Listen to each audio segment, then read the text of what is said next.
네, 그럼 오늘 첫 번째 전화 상담 살펴보도록 하겠습니다. 우선 증상부터 확인해 보시죠.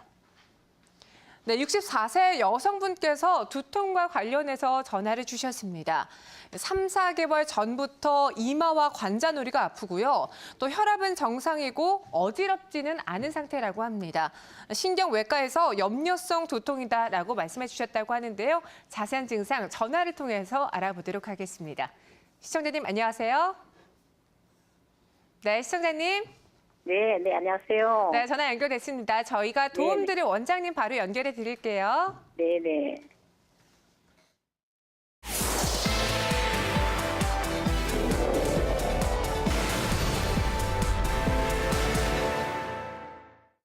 네, 시청자님. 네, 안녕하세요. 네, 안녕하세요. 네네. 지금 두통이 지금 이렇게 3, 4개월 정도 시작됐다겠는데 그 시작할 때 뭐 어떤 특별한 이유가 있었나요? 특별한 이유는 없었어요. 그 당시에 뭐 이렇게 제 생각에 3, 4개월 좀 여름 정도인데 네. 뭐 혹시라도 뭐 찬바람을 에어컨 바람 같은 거 많이 쐈다든지 아니면 뭐 일을 많이 하셨다든지 그런 건 없었고요. 예. 뭐 그 당시에 뭐 스트레스랄지 어떤 그런 뭐 다른 건 없었어요? 우리 아들이 아파서 조금 신경은 좀 쓰기는 썼었어요. 네, 아드님이 아프셨고요. 네. 그러면 그 이후로 계속 이제 두통이 나타나셨다는 건데. 네, 계속 되는 거예요. 예, 그 두통 양상이 어떤 식으로 나타나시나요? 뭐 이게 어떤 통증이 뭐 이렇게 나타나면서 이렇게 막 같이 조여오시든지 아니면은 뭐 이 통증 자체가 아침, 점심, 저녁 그런 시기별로 어떤 나타나는 통증이 있으신가요? 네, 이게 드러누워 있으면은요, 더 이렇게 뭐라 할까 이렇게 지끈 이렇게 아프는 것 같이. 누워 계실 이렇게, 때요? 네, 그러면 이제 제가 이제 이 수건으로 이렇게 머리를 동에 메고 자면은 좀 예. 덜 아픈 것 같아요. 예. 그러면 뭐 치료는 따로 뭐服用중인 약 같은 건 없었어요? 신경외과에서 약을 주시더라고요. 예. 어떤 약이신지 혹시 아시나요? 그건 잘 모르겠네요. 예. 또 다른 데 뭐 불편한 데는 없으시고요?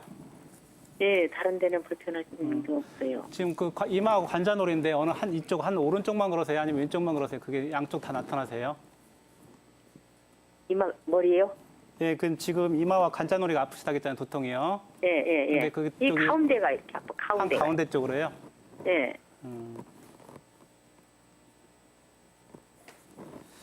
그러면 그때 아드님께서 이렇게 좀 뭐 아프셔가지고 스트레스 많이 받으셨을 때 그 피로하고 뭐 어떤 수면 장애 같은 수면 불면 같은 것도 많이 나타나셨나요? 제가 이렇게 자다가 잠을 한번 깨면은 잠을 잘 못 자요. 예, 한 2시간, 3시간 이렇게 좀 이렇게 그래서 이렇게 그때 텔레비전 밤에 봤거든요. 예, 그런 식으로 좀 하다가 자거든요. 예. 그러면 이제 좀 혹시 뭐 목이나 어깨 쪽은 괜찮으세요? 어깨는 뭐 같이 초음파 해봤더니 석회가 있다고 하더라고요. 예, 석회화돼 있다고요. 네. 그럼 이제 목 어깨 쪽 안 좋으시면서 이게 타고 올라가는 느낌 없으셔요? 이쪽으로 뒷목 쪽으로 해가지고요. 그런 건 모르겠어요. 예. 뒷목이 이렇게 아프기는 가끔씩 아프거든요. 네. 그러면 이제 맨 마지막으로 소화는 어떠세요? 소화 같은 건 잘 돼요. 소화는 잘 되시고요. 예. 예. 지금 이제 시청자님께서 이제 얘기해 주셨는데 한번 종합적으로 한번 생각해 보면은 한방에서는 이제 전두통이라 해가지고 이제 앞쪽에 나타나는 두통 같거든요.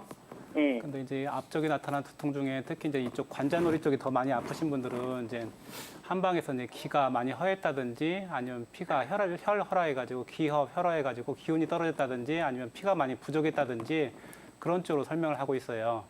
그러니까 이제 그 당시 머리에 이렇게 뭐 염려 있고 그런 건 없어요? 네, 그쪽은 좀 제 생각에는 큰 게 영향이 없는 것 같고 왜냐하면 신경외과에서 벌써 이제 검사를 해봤을 텐데 이 두통이라는 게 이제 양방에서는 1차성 두통과 2차성 두통이 나누는데요. 1차성 두통 같은 경우는 아무리 검사를 하고 뭐 사진을 찍고 정밀 검사를 해도 이 두통 증상이 원인이 이제 안 밝혀지는 거예요. 그러니까 지금 뭐 병원 신경외과에서 염려성 두통, 뭐 긴장성 두통이라도 얘기하고 아니면 편두통이랄지 뭐 군발성 두통 같은 뭐 군발성 두통은 이제 두통이 나타나면서 뭐 콧물도 나오고 눈물도 나오고 뭐 코막힘이랄지 눈충혈 같은 것도 같이 나타나는 거거든요. 네, 그런 1차성 두통 같고 2차성 두통은 이제 그 지금 시청자님이 생각하신 것처럼 뭐 뇌에 질환이 있다든지 뭐 감기 때문에 그런다든지 약물에 때문에 그런다든지 그래가지고 2차성 두통이 나타나는데 시청자님은 1차성 두통 같아 보니까요. 어떤 원인 없이 정확한 이제 신경외과에서 벌써 검사를 했기 때문에 이제 그런 건 없는 것 같고 그래가지고 이제 제가 보기에는 이제 아까 말씀드린 대로 그 기혈할지 혈허로 이제 한번 말씀드리고 싶거든요. 그리고 이제 특히나 이쪽 관자놀이 쪽은 이제 양방 쪽으로는 이 혈관이 조그맣게 지나가요. 그 혈관 자체가 어떤 이제 기형이랄지 뭐 이렇게 많이 이렇게 염증이랄지 어떤 좀 변형됐다든지 그래서 이제 통증도 나타나는 경우도 있거든요. 그래서 이제 이쪽 혈관 쪽에 좀 문제가 있으면 눈떨림도 어떤 분들은 나타날 수 있어요. 그런 건 없어요. 네. 그러니까 이제 한방 쪽에서는 이쪽 부분에다 직접적으로 좀 사혈을 좀 피를 살짝 뺀다는 방법도 있거든요.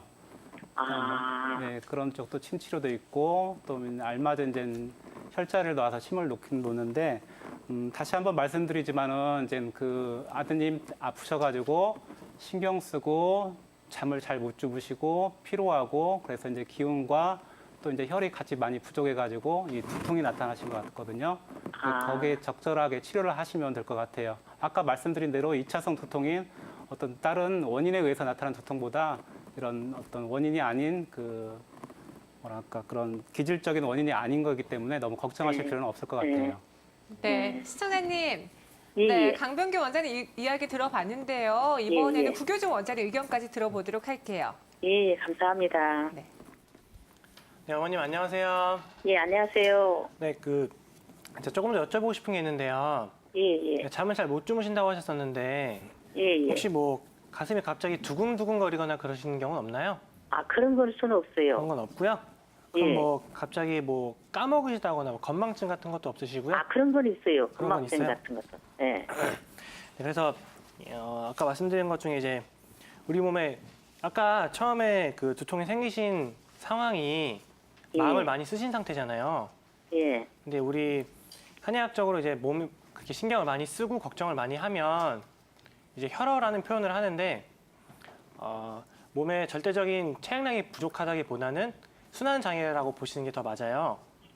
예를 들면 피가 잘 돌아야 되는데 돌지 못해서 제가 피가 가야 될 곳에 잘 못 가는 경우를 말하는 경우가 많은데요. 그래서 요런 거 같은 경우는 한의원에서 한약 치료를 받아보시면 금방 좋아질 수 있고요. 예.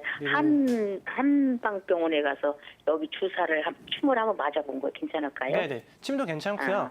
침도 좋고 지금 같으신 경우는 누우면 더 머리가 지끈지끈거린다 그러시잖아요. 예, 예. 네, 그래서 누우시면 서 있을 때보다 머리 쪽으로 피가 더 많이 가는 상황이 오기 때문에 기본적으로 또 머리에 피가 몰렸을 때 아프신 거로 생각하실 수 있어요. 예, 그래서 뭐 그러실 때는 수건으로 동요 매시는 것도 좋고 예. 한 가지 더 말씀드리자면 뒤쪽에 이렇게 좀 만져보시면 살짝 들어가는 곳이 있어요. 뒷목하고 귀 뒤랑 귀요? 사이에.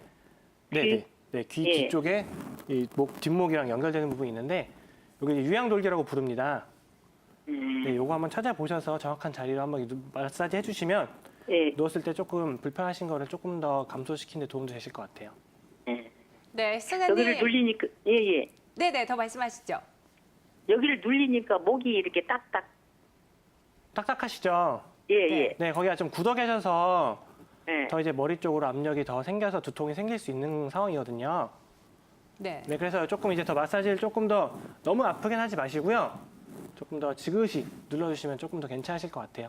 네, 현재 뭐 기가 조금 허하다던가 아니면은 혈액 순환이 조금 원활하지 못하기 때문에 일어나는 두통으로 보여지기 때문에요. 가까운 한의원 내원하셔서 한번 진료도 받아보시길 바라겠습니다. 네, 오늘 첫 번째 전화 상담 두통과 관련해서 전화를 받았는데요. 사실 두통을 유발하는 원인들 다양합니다. 스트레스도 있고요, 신경 과민도 있고요. 저 같은 경우에는 눈이 조금 피로할 때 머리가 지끈거린다라는 느낌을 받곤 하는데 강병구 원장님, 한의학에서는 두통을 어떻게 보고 있습니까? 네, 한의학에서는 이제 외감과 내상으로 이제 두 개로 나누고 있거든요. 그래서 이제 외감은 어떤 밖에서 어떤 한의학에서 얘기하는 풍한서 습조화라는 어떤 외계에서 어떤 다른 기운에 의해서 이제 나타난 두통인데 대표적인 게 풍한 두통과 풍열 두통, 그다음에 풍습 두통이 있거든요. 이제 풍한 두통 같은 경우는 우리 이제 겨울철에 뭐 감기 걸렸을 때, 이제 찬바람 쐈을 때랄지, 아니면 여름철에 에어컨 같은 냉방병 걸려가지고 두통이 나타나는 것을 풍한 두통이라고 하고요. 다음 풍열 두통 같은 경우는 여름철에 밖에서 돌아다니면서 이제 뜨거운 이제 기를 받아가지고 나타나는 것을 풍열 두통. 그다음에 풍습 두통 같은 경우는 이제 날씨가 안 좋거나 습하거나 아니면 낚시터 같은 데 갔을 때 나타난 두통을 이제 풍습 두통으로 얘기를 합니다. 그다음에 내상은 또 이제 구분을 할 수 있는데요. 이제 대표적인 게 간양 두통이라 해가지고 이건 이제 전형적인 스트레스예요. 한방에서 간은 스트레스 장기이기 때문에 이 스트레스를 많이 받음으로 해가지고 간양이 상승돼가지고 두통이 나타나는데 이런 분들은 특히 이제 중풍 같은 건 초기로 볼 수도 있습니다. 그다음에 이제 아까 말씀드렸던 환자 같은 경우는 이제 혈허 두통이요. 그러니까 이건 이제 피가 많이 부족했다든지 아니면 피를 많이 흘렸다든지 아니면 출산 후에 나타난 두통을 이제 혈허 두통이라는데 이런 분들은 특히 이제 머리 쪽으로 가는 이제 혈액 흐름을 원활하게 할 수 있도록 운동 같은 걸 할지 잘 드시는 게 좋고요. 그다음에 이제 한방에서 이제 치료가 잘 되는 이제 담골 두통이 있는데요. 이 담골 두통은 특히나 우리 음식 같은 거 잘못 먹었다든지 소화가 안 됐다든지 체했다든지 그랬을 때 나타나는 게 이제 두통인데 이 담골 두통은 대표적인 게 이제 많이 습하고 그다음에 뭐 수분 대사 같은 게 제대로 안 될 때 나타나는 두통을 이제 담골 두통이라고 합니다. 그다음에 이제 신허 두통이라는 게 있는데요. 신허 두통 같은 경우는 이제 노인들 특히 이제 뭐 나이 드셔가 나타난 두통이 있는 분들이 이제 신허 두통인데 이분들은 특히나 이제 머리가 아프면서 이제 허리가 이제 은은하게 아프다든지 또 어떤 이제 성관계 같은 거, 부부관계 같은 걸 많이 했다든지 했을 때 나타나는 두통을 신허 두통이라고 합니다. 그다음에 어열 두통이라고 하는데 어열 두통 같은 경우는 이제 뭐 타박상이나 뇌진탕 아니면 머리를 다쳤다든지 해가지고 나타나는 두통이거든요. 이건 그 순간에는 나타나지 않다가 장기간 시간이 지나면서 점점 두통이 나타나는데 대표적인 특징 같은 게 자꾸 건망증이랄지 치매 같은 걸로 발전할 수가 있습니다. 그다음 부위별로 이제 나타난 두통은 이제 앞에 나타나는 전두통이라 해가지고 이제 이 두통 같은 경우는 특히 이제 눈과 이제 뭐 관자놀이랄지 이제 머리 앞부분이 나타나는 두통인데요. 보통 이제 소화기가 안 좋아서 나타나는 두통을 이제 전두통으로 생각하시면 될 것 같고요. 그다음에 아까 얘기했던 이제 편두통 같은 경우는 이 편두통은 이제 아까 이제 기혈할지 혈혈할지 신경을 많이 썼다든지 할 때 나타나는 두통이고, 그다음 맨 마지막으로 이제 뒤쪽에서 나타나는 후두통 같은 경우는 고혈압이랄지 이제 잠을 잘못 자는 주무셨던 낙침이랄지, 그다음에 또 후두 신경통 같은 거, 그다음에 승모근 목 근육이 많이 뭉쳐가지고 나타나는 두통도 있습니다. 이렇게 두통을 구별할 수 있습니다. 네, 두통의 원인이 다양한 만큼 또 그리고 평상시에 쉽게 나타나는 증상이 바로 이 두통인데요. 그렇기 때문에 좀 흔해서 방치하기 쉬운 증상이 아닌가 싶습니다. 구교준 원장님, 사실 만성 두통을 치료하지 않고 그냥 그대로 방치하게 된다면 어떤 질환으로도 발전할 수 있을까요? 네, 만성 두통의 경우 기본적으로 머리 쪽의 질환이기 때문에 방치할 경우 각종 두면부 질환을 야기할 수 있습니다. 뭐 안구 건조증이라던가 그런 질환을 야기할 수 있겠는데요. 기본적으로 통증이 계속 지속되기 때문에 뭐 잠을 잘 때 통증 때문에 자주 깨다거나 해서 불면증이나 수면 장애를 유발할 수 있고요. 또는 낮에도 계속 아프면 짜증이나 화가 나기 때문에 어떤 스트레스를 원인이 되기도 하고요. 또 이렇게 계속 스트레스를 받다 보면은 몸이 지치기 때문에 무기력 또는 권태를 야기할 수 있고 심하면 우울증까지 야기할 수 있다고 생각이 됩니다. 또한 기본적으로 두통이 생기는 그 두통은 발현 증상이고 두통이 발생하는 원인을 생각해 볼 수 있는데요.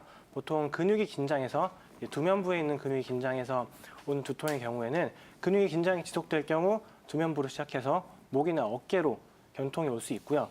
또 이런 상부적인 구조적인 문제는 하부적인 문제를 야기할 수 있기 때문에 요통이 원인이 될 수도 있습니다. 또 다른 두통의 원인으로는 소화불량도 될 수가 있는데요. 먹은 게 체했다거나 잘 내려가지 않다거나 또는 먹고 나서 흡수된 찌꺼기가 잘 내려가지 않다거나 하는 방식으로 소화가 되지 않아서 두통이 생기는 경우가 지속된다면 이 역시 다양한 소화기 질환을 야기할 수 있습니다.